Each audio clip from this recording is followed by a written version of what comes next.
soldados.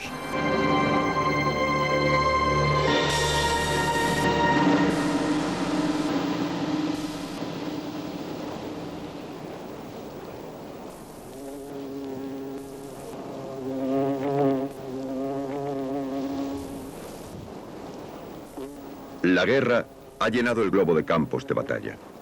Este es solo uno de los cientos que hay en Europa.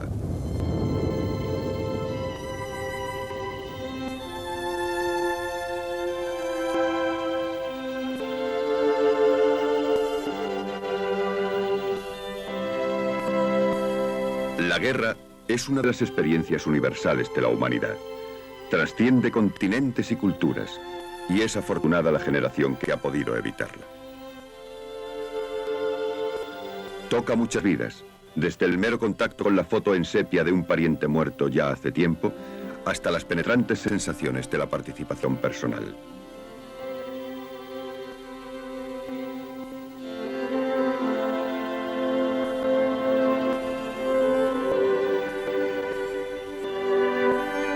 Para algunos, el recuerdo de la guerra es de un horror y un sufrimiento totales. Pero para otros, la guerra es recordada como una mezcla de sombra y luz, con el calor de la camaradería y el esfuerzo compartido, junto con la miseria de la privación y el impacto de la batalla. La experiencia de la guerra.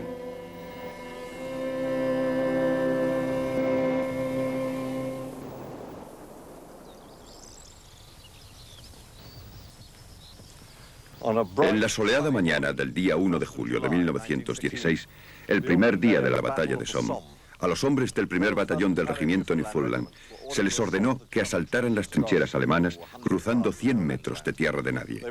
Era la segunda oleada.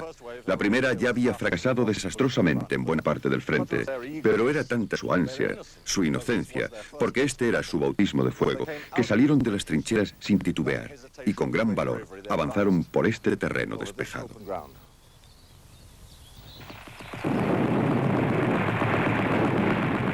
Avanzaron hacia lo que fue literalmente un recibimiento caluroso. Las ametralladoras barrieron sus filas de punta a punta. Las granadas estallaban entre ellos y sobre ellos. Los hombres eran acribillados, segados en dos, deshechos en pedazos. En unos minutos, de una fuerza atacante de 800, todos, los 26 oficiales y 658 hombres estaban muertos o heridos. Y muchos otros batallones ingleses compartieron un destino similar en aquella clara y sangrienta mañana. Fue una experiencia de la guerra en toda su devastación. La muerte o las heridas, en pocas horas, de 60.000 hombres jóvenes y ardorosos. Y para los que sobrevivieron, el recuerdo fue como una cicatriz. Fue un gran error que se librara aquella batalla. No debería haber ocurrido. El resultado fue una masacre. Eso es lo que fue. Mucha gente perdió la vida y no ganó nada. En realidad, no había nada que ganar. Nunca se gana nada con ello. Los alemanes estaban en sus trincheras. Ellos continuaban allí, mientras nosotros estábamos acabados. Nos habían derrotado.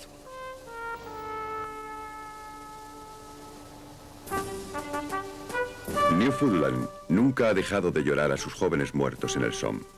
Pero las trágicas realidades de la guerra estaban en la mente de pocas personas 2 años antes de la batalla, cuando los entusiastas voluntarios del regimiento Newfoundland embarcaron hacia Europa en la loca euforia de 1914. Tuvimos una despedida emocionante. El muelle de Harvey estaba lleno de gente y cuando ya estábamos a bordo, llegaron en sus barcas y lo rodearon antes de que partiéramos. Nos aclamaban animándonos a la victoria. En el extraño mundo de 1914, todos nos contagiábamos con la fiebre de la guerra. Todos los jóvenes honestos, enérgicos y activos querían participar en ella. No querían estar fuera de las grandes cosas que iban a pasar. A nosotros lo que nos preocupaba era que la guerra terminase antes de que nos mandaran a Francia, porque había algunos que decían que todo habría acabado en Navidad. Yo estaba preocupado de que todo hubiera acabado para Navidad. Quería estar allí antes. Quería participar, estar allí. Así lo hicieron los jóvenes honestos, enérgicos y activos de mi edad. Esta fiebre guerrera ha marcado el principio de muchas guerras. Tucídides escribió en el siglo IV a.C. Al principio de una empresa, el entusiasmo es siempre mayor. En aquel tiempo, tanto en el Peloponeso como en Atenas, había gran número de jóvenes que nunca habían estado en la guerra y, por consiguiente, estaban dispuestos a unirse a esta.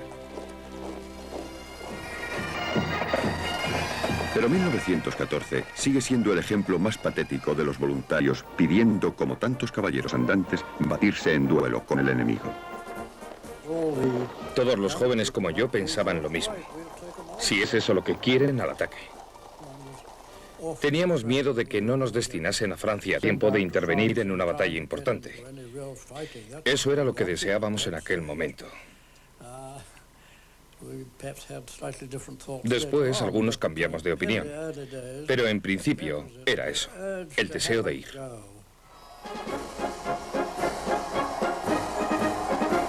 Y el enemigo estaba igualmente ansioso por chocar las armas. Como dice el capitán de la reserva Walter Blenheim. Toda la nación era una inmensa hermandad unida. Cuando comprendí el significado de todo ello, mi corazón se desbordó de alegría por la satisfacción, por la plenitud de la vida.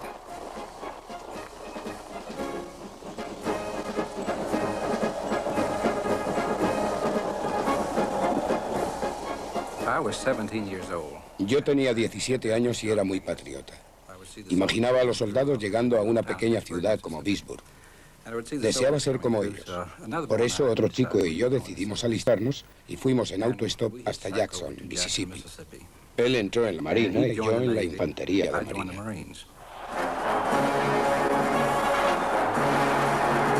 El entusiasmo patriótico y el deseo de probar que la nueva generación es tan buena como la anterior puede seguir produciendo esa intemporal y alegre respuesta al desafío de la guerra. Recuerdo que estaba entusiasmado con la guerra. Mi padre y mis tíos habían ido a la guerra y defendido su país. Yo sentía algo muy fuerte por América. Sentía que era un patriota y que eso era lo que había que hacer. Realmente creía que estábamos impidiendo la difusión del comunismo.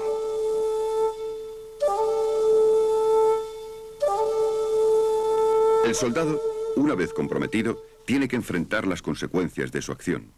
El uniforme y las armas varían, la causa y la política cambian, pero todo hombre que marcha a la guerra debe hacer frente al hecho, aterrador para la mayoría, de que arriesga la vida.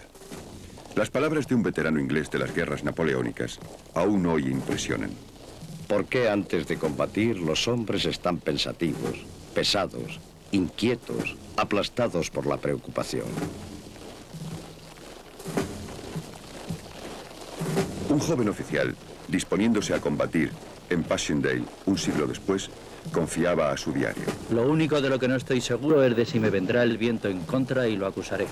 Tengo miedo de tener miedo.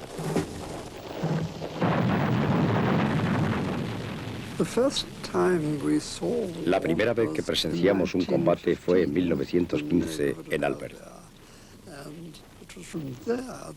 Oímos el estruendo de la batalla en la distancia. Por la noche salimos todos los oficiales y vimos la más maravillosa exhibición de fuegos artificiales, porque cada 5 salvas más o menos había una bala trazadora.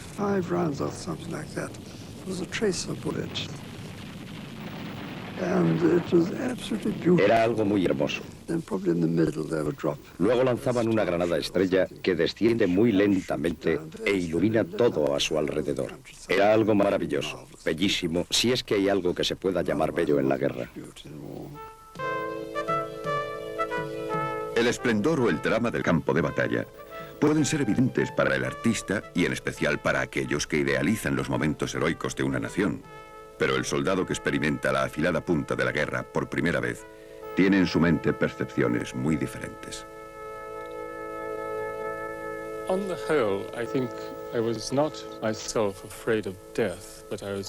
En realidad no es que tuviera miedo a morir, pero me horrorizaba el sufrimiento desde que caes herido hasta que mueres.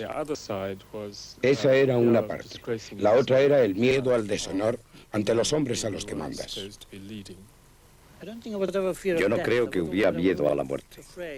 Había miedo a quedar lisiado hasta tal extremo que el dolor te impidiera enfrentarte a ella con valor.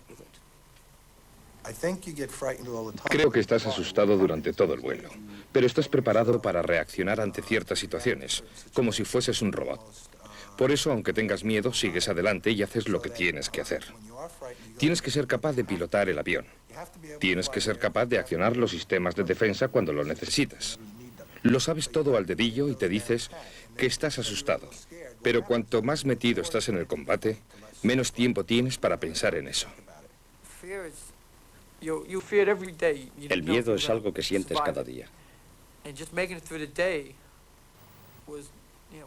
No sabes si continuarás con vida al día siguiente. No puedes calcular la fecha en que volverás a casa, porque pueden pasar semanas y meses. Y el último día puedes caer herido y morir. No puedes hacer proyectos. Es como decir, solo me quedan unos meses o unos días porque he visto a mucha gente hacer eso y acaban volviendo a casa, pero metidos en una bolsa de plástico. Cuando los hombres llegan al campo de batalla, deben hacer frente al hecho de que su deber es matar a otros hombres. Estaba tratando de localizar al enemigo y vi a uno en un árbol, justo frente a mí. Disparé y sé que le alcancé, pero no sé qué fue de él. Sentí una sensación poco habitual, porque yo no había matado nunca a nadie en mi vida. Pero así es como me entrenaron, y me alegré de que lo hicieran por la sencilla razón de que no quería que el enemigo llegara a nuestras costas.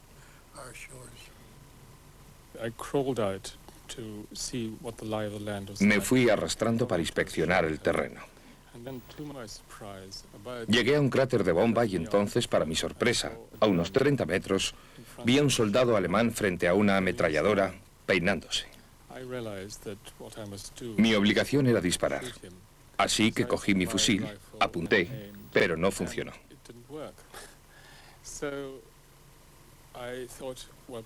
Pensé que lo mejor sería volver con los míos.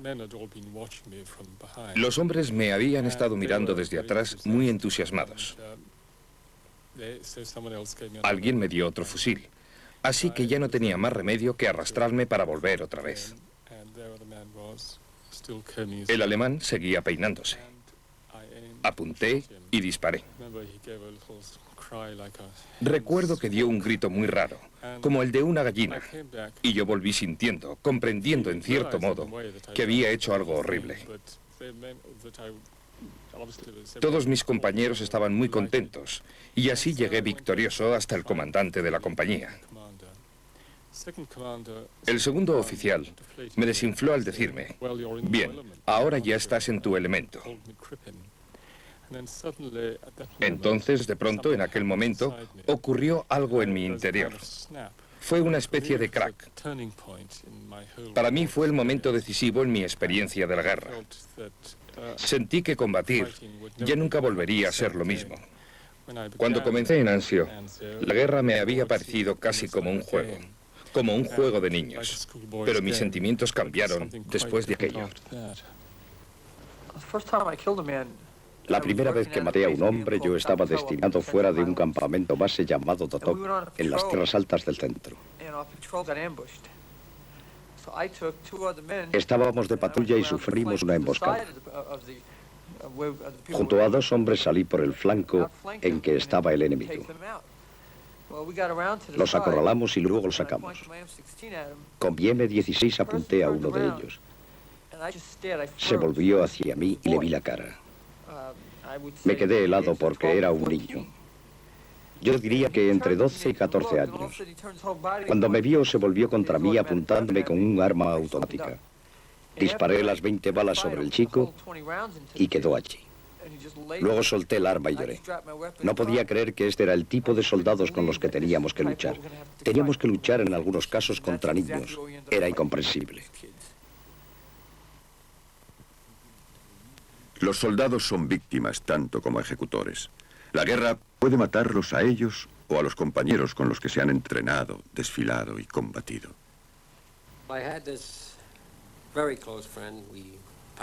Tuve un gran amigo íntimo. Estuvimos juntos en todas las misiones en el servicio. En este cuerpo, en los Estados Unidos y también en Inglaterra. Salíamos a bailar y a beber y lo pasábamos muy bien juntos. Nos hicimos íntimos amigos. Cuando desembarcamos, él estaba justo a mi lado, a unos pasos. De pronto yo me di la vuelta y le vi caído en el suelo. Le habían matado. Eso me dolió tanto que cuando me casé y nació mi hijo, le llamé Donald Philip. Mi amigo se llamaba Donald Philip Ford. Era de Pensilvania. Para mí, perder un amigo en el combate era como perder parte de mi propio cuerpo. Yo personalmente lo llevo mal, muy mal. Necesito mucho tiempo para recuperarme. Es posible que haya algo en mí que me impida olvidar. Mi manera de luchar contra eso es mantener una relación muy íntima con su familia y la gente que ha dejado. Y hago lo que sea para mantener vivo su nombre y su historia.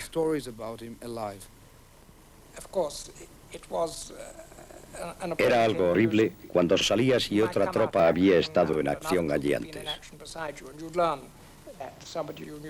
Te enterabas de que alguien que conocías había muerto y eso era como si te pegaran un balazo. Pero también había un sentimiento contrario de que no había sido tú. Y esas dos cosas chocaban. Pensabas que habías sobrevivido. Ese es el primer pensamiento. Eso realmente chocaba con el pensamiento de que fulano había muerto. Era muy difícil de aceptar y seguir viviendo con esas dos cosas juntas. La batalla está en el mismo centro de la experiencia de la guerra. Estos cañones en una colina de Pensilvania están en el emplazamiento de una de las acciones más sangrientas de la Guerra Civil Americana. La carga de Pickett en el último día de la batalla de Gettysburg en julio de 1863. Avanzando por la ladera hacia las fuerzas concentradas del ejército de la Unión, llegaron 15.000 soldados confederados con las banderas ondeando como en un desfile. A menos de 200 metros, la infantería y los artilleros abrieron fuego. Cuando las balas de fusil y de cañón cayeron sobre aquellas apretadas filas, un alarido surgió del campo, por encima del fragor de la batalla. Un coronel del ejército confederado habló del fuego sacudiendo a sus hombres, como si hubieran sido golpeados por algún poder invisible, alguna gran fuerza física. Pronto no se pudo ver virtualmente a ninguno de los atacantes. Un testigo ocular dijo que la masa de hombres en marcha parecía más una nube de humo y polvo moviéndose que una columna de tropas. Lo que ocurrió en esa nube movediza, lo que ocurre en cualquier batalla, es algo más allá de lo descriptible. Pero si tratamos de comprender la guerra, debemos tratar de asomarnos a esa nube para darle algún sentido a la batalla, la experiencia definitiva de la guerra. Los hombres reaccionan de distinta forma en la batalla, desde una aturdida insensibilidad hasta una excitación aguda, casi sensual, todo en el contexto de las a menudo desconcertantes condiciones del campo de batalla. Un oficial de las guerras napoleónicas escribió: no podíamos saber con certeza lo que pasaba a nuestro alrededor. El humo limitaba nuestra visión a un alcance muy corto, así que mi batalla estaba restringida a los 2 cuadros de infantería adyacentes y a mi propia batería de cañones.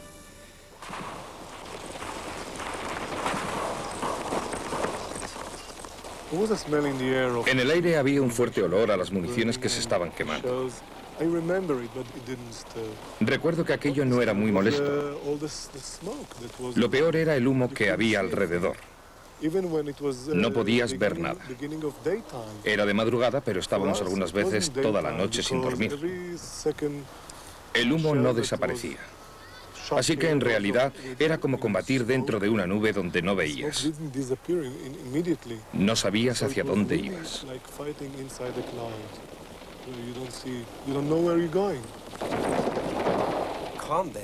El combate es algo desorganizado. No es como se cuenta en las películas. La gente corre en todas direcciones.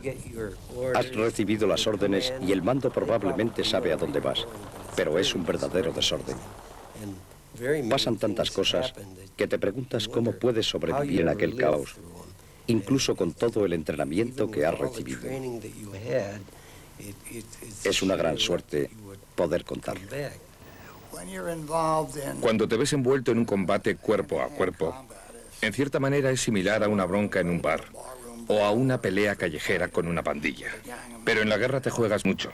Es su vida o la tuya. Uno se siente como un animal acorralado.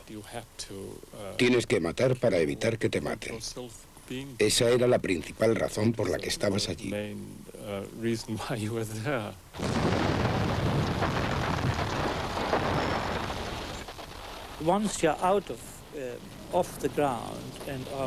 Una vez que estás fuera atacando, en ese momento, el enemigo está disparando duro y a tu alrededor, a derecha e izquierda, van cayendo compañeros. Es en esta situación cuando cesa de funcionar toda tu conciencia. Te conviertes realmente en un robot. Sabes que si no disparas primero será el otro el que dispare contra ti. Por tanto, ya no puedes elegir. Te comportas de la manera que te han enseñado. Y entonces comienzas la matanza. Yo nunca pensé mucho en nada, solo en estar allí, en permanecer allí. Siempre tuve esa sensación, una sensación de impaciencia. Quería dejarlo todo hecho y que todo terminase como el día anterior. Dejadme seguir matando. Eso era lo que pensaba siempre al final. Eso era todo. En mi caso descubrí que casi me salí del cuerpo y también descubrí que las cosas se hacían más lentas para mí. Así que realmente podía ver el problema. No corría ni se ponía borroso para mí. Yo podía ver con mucha claridad y casi sentí que estaba comprando mi propio cuerpo. Y los cuerpos que estaba usando para ganar la batalla eran piezas que yo iba a mover. Era todo pasión. Pero John sentía que había un medio para conseguirlo. Un modo adecuado de hacerlo. Una manera menos costosa. El enemigo contra el que lucha el soldado es también un ser humano, un semejante, hundido en el mismo torbellino mortal. Los soldados a menudo reconocen esta común humanidad mucho más que los civiles que les vitorean en la calle. Un americano lo descubrió en Sicilia en 1943.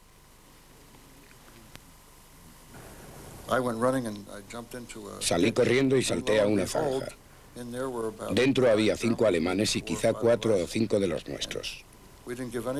Sin embargo, no se nos pasó por la cabeza atacar. Al principio yo pensé que eran prisioneros. Luego me di cuenta de que estaban armados como nosotros. Estaban cayendo proyectiles. Nos encogíamos contra la pared de la zanja y los alemanes hacían lo mismo. Luego hubo una pausa. Sacamos los cigarrillos y nos pusimos a fumar. Creo que todos sentimos la sensación de que este no era momento para matarnos unos a otros, como tampoco lo era cuando se concedía una tregua para retirar a los muertos. Así que nos quedamos allí durante una hora. Cuando todo quedó tranquilo, les dijimos adiós y nos fuimos, nosotros por un lado y ellos por otro. Cuando pienso en ello ahora parece extraño, pero entonces no. Eran seres humanos como nosotros. Estaban tan asustados como nosotros. Y creo que se alegraron de no haber tenido que disparar. Un día en el Somme, en una de las operaciones menores, mi compañía y yo atacamos una trinchera y los alemanes nos rechazaron. Nos metimos en los cráteres de las bombas y hubo un combate que duró varias horas. Pero yo no estaba solo en el hoyo. Descubrí que a mi lado había un joven soldado alemán muerto, aproximadamente de mi edad. Me gustaba el aspecto de aquel soldado. Tenía unos dientes muy blancos, una buena complexión y una cruz de hierro en el pecho. Eso quería decir que había sido un buen soldado. Me senté a su lado y le tomé cariño. Le quería, no le odiaba. 2 horas después llegó la orden de que teníamos que avanzar de nuevo. Llevé adelante a mis hombres y marchamos a la batalla. Pero antes de irnos, le puse una tela en la cara y cogí la cruz de hierro. Aún la conservo. No fue como robar a un cadáver, sino como tomar un recuerdo de un viejo amigo. Hasta en los duros combates del Frente Oriental en la Segunda Guerra Mundial hubo unos cuantos ejemplos de fraternidad. Henry Mettelman ayudó a 2 rusos a enterrar a sus muertos en Crimea en 1942.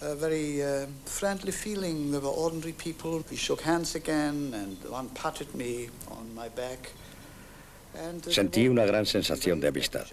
Eran gente normal. Nos volvimos a dar la mano y uno de ellos me dio una palmada en la espalda. Nos despedimos mientras volvíamos a nuestros hoyos. Luego me llamaron para llevar un camión oruga para transportar a los heridos. Así que estuve fuera durante un tiempo. Más de 1 hora quizá. Luego volví a la colina donde se desarrollaba la batalla. Cuando llegué se había terminado y me alegré mucho de ello. Le pregunté a mis compañeros por el resultado final y me dijeron que von Manstein había traído los carros de combate desde la retaguardia. Unos carros muy especiales. Nuestro mariscal de campo arrolló las líneas rusas como si fueran una alfombra. Todo terminó enseguida. Habían muerto algunos de mis amigos, pero como soldado uno se acostumbra a todo. Pregunté por los rusos con los que había estado hablando. Me dijeron que habían muerto. Quise enterarme de cómo había ocurrido y me lo explicaron. No quisieron ceder. Les ordenaron que salieran con las manos en alto y no lo hicieron. Así que fueron aplastados por un carro de combate. Aquello resultó muy triste para mí. Me habían parecido buenas personas. Incluso me llamaron camarada. En aquel momento, por extraño que pueda parecer, estaba más triste por la muerte de aquellos 2 en la loca confrontación que por algunos compañeros. Aún pienso en ellos con tristeza. La guerra deja patéticas reliquias en el campo de batalla. También deja a algunos supervivientes la misión de disponer de los cadáveres y clasificar los efectos personales de los caídos. Cuando les vaciabas los bolsillos, no importaba que fueran judíos, blancos, negros, franceses, polacos o alemanes. Todos llevaban las mismas cosas. Algo de dinero, una foto de su mujer, de sus hijos, de su madre, algunas cartas, un peine, un reloj y poco más.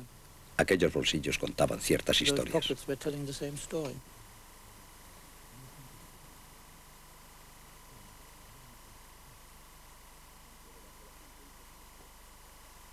Pero bajo las intensas presiones de la guerra, los hombres pueden llegar a deshumanizarse. La licencia para luchar y matar puede convertirse también en una licencia para la atrocidad.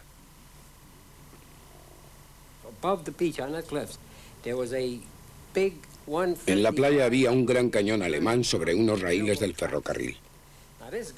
Aquel cañón iba de un lado a otro de la playa sin cesar de disparar.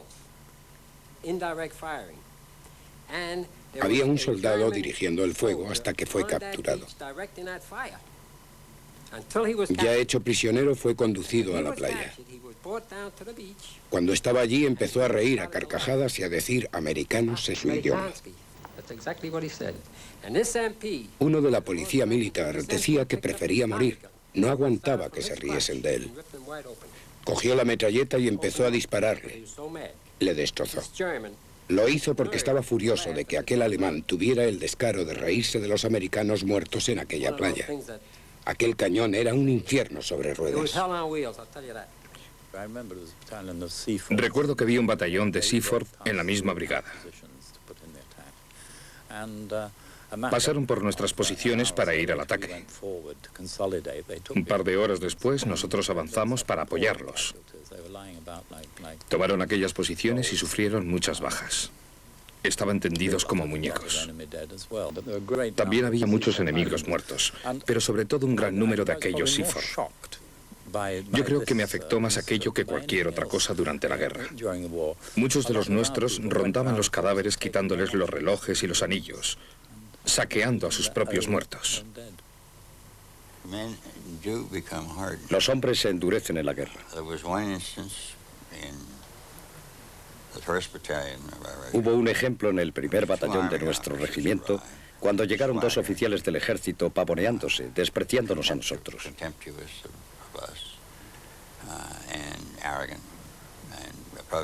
Se acercaron al corredor del frente preguntando dónde podían tener una buena vista de la acción. Un sargento les dijo, solo tienen que torcer esa esquina a la derecha. Los 2 torcieron la esquina a la derecha y murieron. Aquello fue deliberado.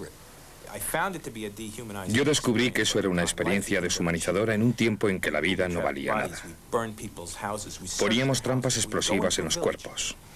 Llegábamos a un pueblo y entrábamos en las casas. Había mujeres y niños, pero no importaba, lo destrozábamos todo. Yo no hablaba aquel idioma. Sabía decir Didi, que quiere decir fuera de aquí, y otro par de cosas muy sencillas como Kikun, que era su tarjeta de identidad.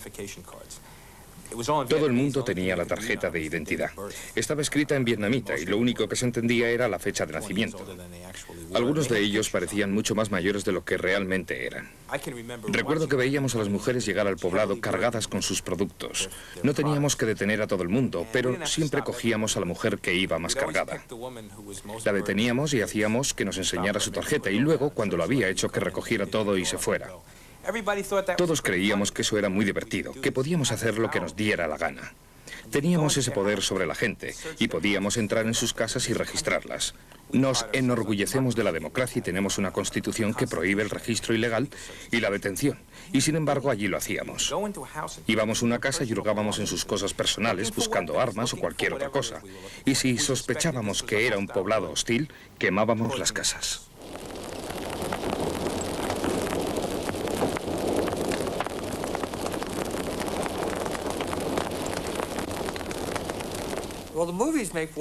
Las películas hacen muy atractiva la guerra.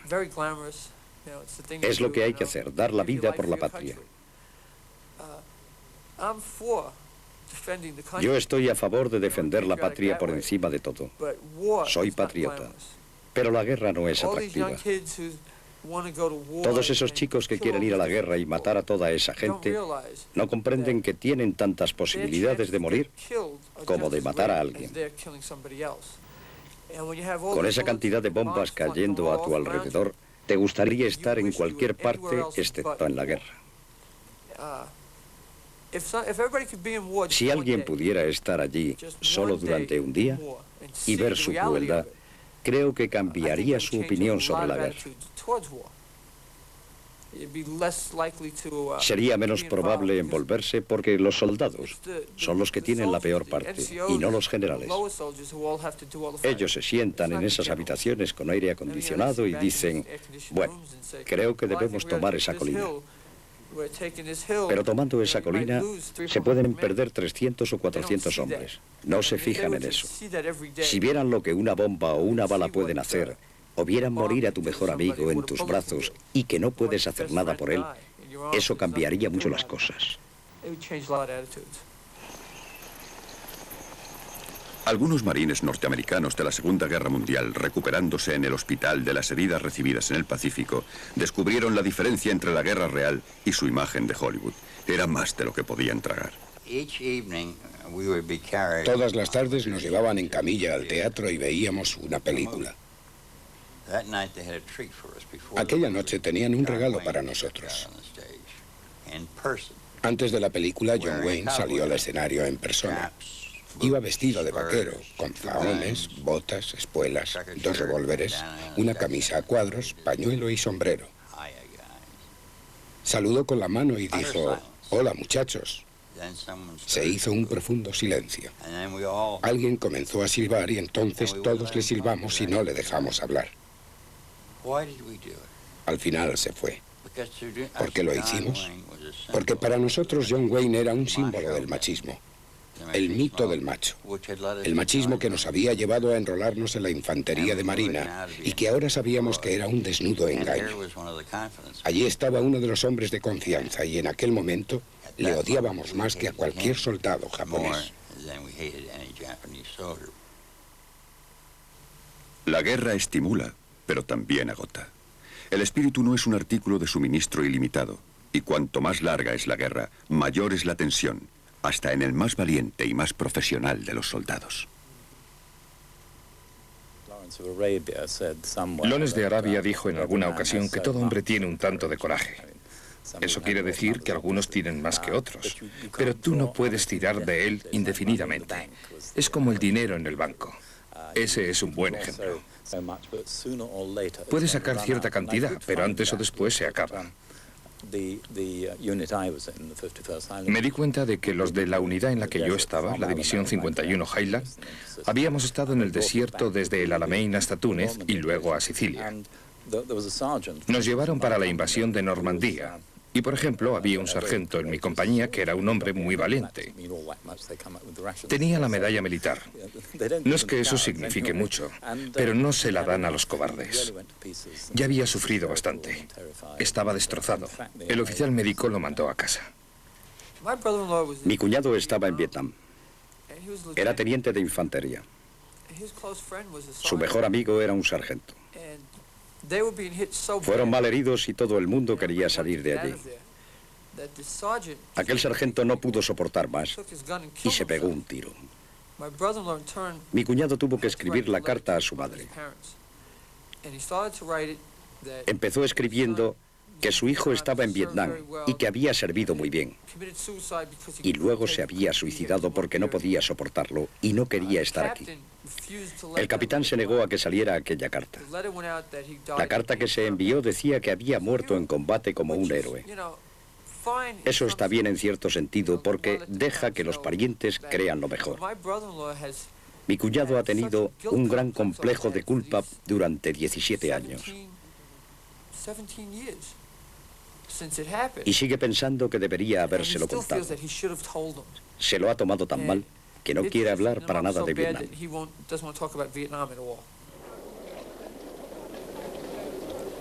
La guerra no es un largo acto de combate. Tiene sus momentos risueños, hechos memorables por la camaradería y una clase de humor especial. Hay una historia memorable sobre un sargento de artillería que estaba hablando a sus hombres en Saipán y les dijo: es una jungla horrible. Hay arenas movedizas, serpientes y bichos que transmiten enfermedades. El soldado Bob Turner dijo: bueno, sargento, si eso es verdad, ¿por qué no dejamos Saipán a los japoneses? El humor era extremadamente importante. Todo estaba basado en la camaradería. Yo tenía un amigo llamado Charles Newton que era muy simpático. Estaba siempre gastando bromas. Recuerdo que oímos a los alemanes y él gritó: «Callaos, no podemos dormir». Todos nos echamos a reír. Luego tuve otro amigo que salió de un apuro espantoso y le pregunté: «¿Cómo te las has arreglado para sobrevivir?». Su respuesta fue: «Con whisky». Llevaba una cantimplora llena de whisky. Siempre había bromas así. La verdad es que no podía sobrevivir sin un poco de humor. Una chispa de sorprendente buen humor que brilló incluso en las trincheras de la Primera Guerra Mundial. Un subalterno inglés escribió: «No ha existido nunca una criatura más alegre, filosófica y amable que el soldado inglés. Su humor es inimitable y supera cualquier emergencia».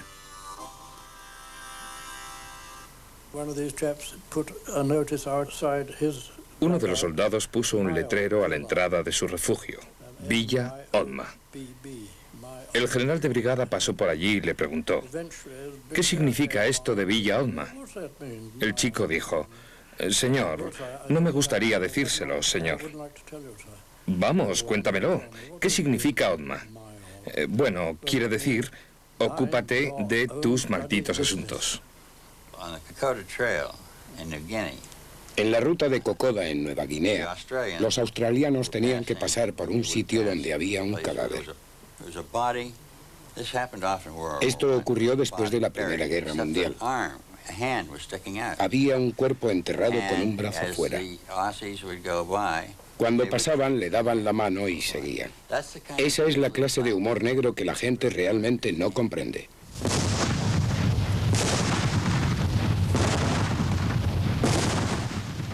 Y después de cada batalla, llega el amanecer.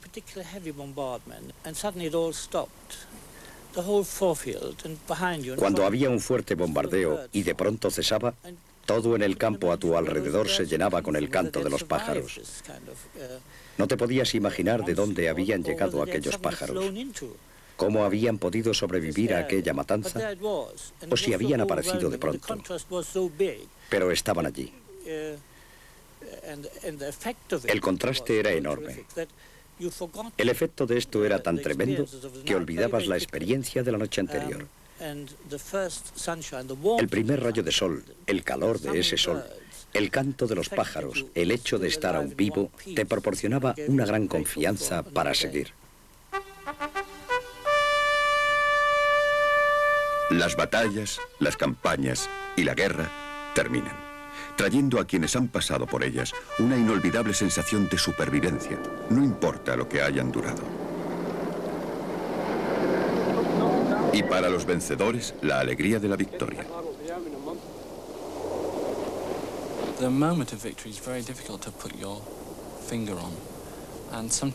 Es muy difícil saber el momento de la victoria. A veces crees que la has conseguido y no es así. Es huidiza. A lo largo de la noche me pareció en 2 ocasiones que la habíamos conseguido, pero no, porque ellos empleaban algún truco nuevo.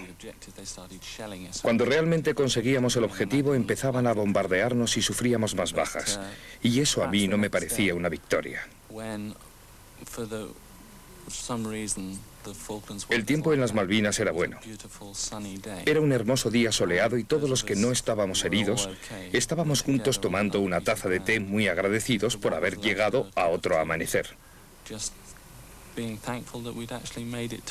Creo que aquel momento en el que el sol estaba calentando en la espalda, nos sonreíamos unos a otros. Ese probablemente fue el momento de la victoria. La agonía humana de la guerra no termina cuando suenan los últimos disparos. Los individuos y las sociedades tienen que enfrentarse con las consecuencias de la guerra, lo mismo que antes cubrieron las exigencias de hacerla. Y este es un lugar donde los recuerdos de la guerra son especialmente crudos. Este es el monumento a los muertos y desaparecidos de Vietnam en Washington. Los americanos vienen aquí a recordar a los que perecieron o desaparecieron en el otro extremo del mundo. Se levantó hace solo unos pocos años en un conflicto que dividió a la nación. De un modo curioso, la creación de este monumento ha cerrado algunas de las heridas dejadas por el Vietnam y ha ayudado a América a asumir su experiencia colectiva de aquella prolongada y amarga lucha.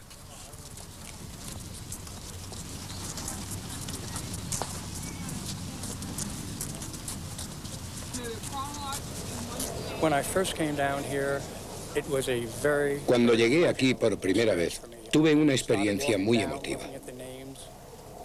Comencé a andar mirando los nombres y tuve que detenerme.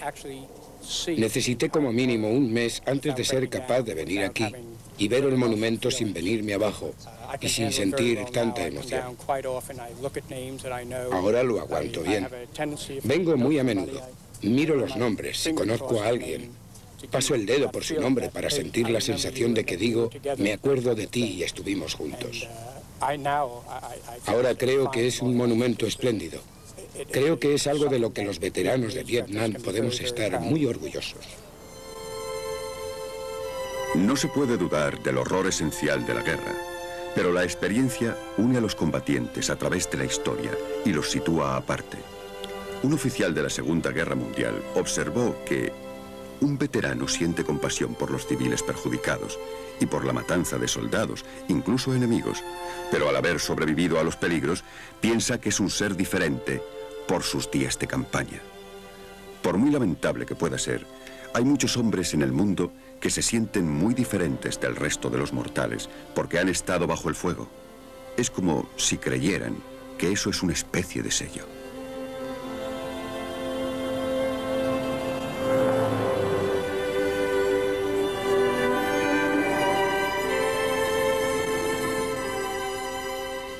I wouldn't say I'd volunteer for it again, but we were Creo que young, yo no me presentaría voluntario de nuevo. and that makes a lot of difference.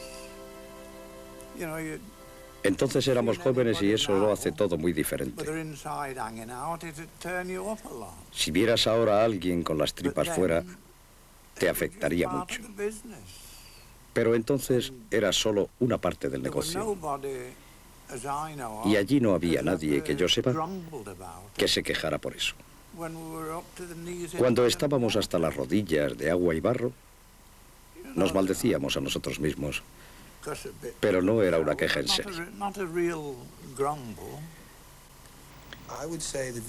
Yo diría que los de Vietnam fueron años buenos de mi vida.